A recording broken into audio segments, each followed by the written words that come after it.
Magandang umaga mga bata. Halina, samahan niyo ako at ating pag-aralan ang pandiwa.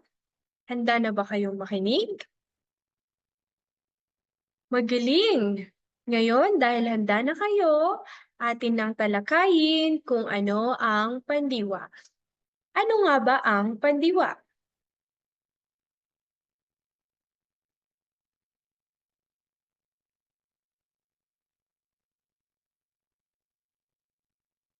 Ang pandiwa, sabi dito sa pagpapakahulugan, ito ang mga salitang nagsasabi o nagsasaad ng kilos o galaw. Kung ano man ang gumalaw, kumilos sa ating mga parte ng katawan, ito ay tinatawag na pandiwa. Basta tayo ay kumilos o gumalaw, ito ay pandiwa. Ngayon, magbibigay tayo ng mga ilang halimbawa upang mas lubos nating maunawaan kung ano nga ba ang pandiwa. Narito ang unang halimbawa. May mga larawan na nakapaskil at inyong huhulaan. Sasabihin sa akin kung ano nga ba ang ginagawa o kinikilos ng mga nasa larawan. Dito tayo sa unang larawan. Sa unang larawan po, may isang guro. Sa harapan, sa tingin ninyo, ano ang ikinikilos o iginagalaw o ginagawa ng isang guro? Mahusay, ang ginagawa ng guro sa harapan ng klase ay nagsasalita. Katulad na lamang ng ginagawa ko ngayon, ako ay kumikilos na kung saan ang aking kilos ay nagsasalita. At ang nagsasalita po ay yun ang ating pandiwa. Magaling! Ngayon, dumako na tayo sa ikalawang larawan. Ano kaya ang ginagawa o ikinikilos ng nasa ikalawang larawan? May tatlong bata. May hawak na lubid. Ano kaya ang kanilang ginagawa? Mahusay!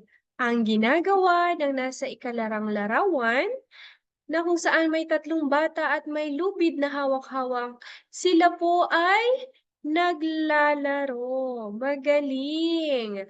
Ang pandiwa na tinutukoy sa ikalawang larawan ay walang iba kundi naglalaro. Mahusay! Dagdagan pa natin ang inyong kaalaman, dagdagan pa natin ang mga halimbawa upang mas lubos nating maunawaan kung ano nga ba ang pandiwa. Para sa ikatlong larawan, sino kaya ang makapagsasabi kung ano ang pandiwa o ikinikilos dito sa ikatlong larawan? May isang bata, may papel sa kanyang lamesa at mayroon siyang hawak na ballpen.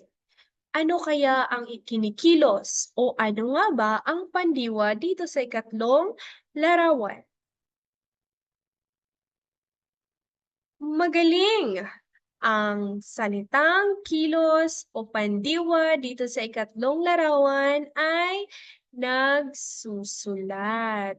Okay, very good. Napakagaling naman at nahulaan o nasagot ninyo kung ano ang pandiwang tinutukoy dito sa ating ikatlong larawan. Dumako naman tayo sa ikaapat na larawan. Sa ikaapat na larawan, ang ating nakikita ay may bata, may halaman, at may dala-dala siyang tubig. Ano kaya ang kinikilos? Ano kaya ang ginagawa? O ano ang pandiwa sa ikaapat na larawan? Mahusay! Ang salitang pandiwa o salitang kilos sa ating ikaapat na larawan ay nagdidilig. Okay, magaling. Sino ba ang nagdidilig dito ng mga halaman sa inyong mga tahanan? No? Magaling yan. Ipagpatuloy ang gawain na yan dahil nakabubuti ito sa ating kalikasan. Mahusay. Ngayon, dumako na tayo sa ikalimang larawan. Sa ikalimang larawan, may nakikita po tayong isang nanay, may makinang may makina at mayroong ding damit na kanyang hawak. Ano kaya ang ikinikilos o ginagawa ng isang nanay base sa larawan na nasa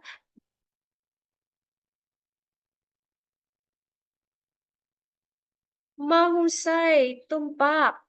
Ang ginagawa o kinikilos ng nanay ay nagtatahi. Napakagaling naman. Mahusay ang inyong mga naging kasagutan. Ngayon, dumako na tayo sa ikahuling larawan at atin nang tukuyin kung ano nga ba ang salitang kilos o pandiwa na nakapaloob dito. Sa larawan, may makikita po tayong isang bata at may hawak na mikropono. Ano kaya ang kanyang ginagawa? Ano kaya ang kanyang ikinikilos? O ano ang pandiwang isinasaad na nasa huling larawan? Magaling! Ang ginagawa o kinikilos o ang salitang pandiwa na nasa ating huling larawan ay kumakanta o umaawit. Napakagaling ng inyong mga naging kasagutan. Ngayon, alamin ulit natin kung ano ang ibig sabihin ng pandiwa. Ulitin po natin na kapag sinabing pandiwa, ito ay mga salitang nagsasaad ng kilos o galaw ng isang tao, hayop, bagay o pangyayari. Okay? So kapag kumilos ang ating mga parte ng katawan o yung hayop man, ang tawag po doon ay pandiwa. Tapos na po ang ating aralin. Naway may natutunan kayo sa ating paksang tinalakay. Yun lamang po sa araw na ito. Maraming salamat. Paalam!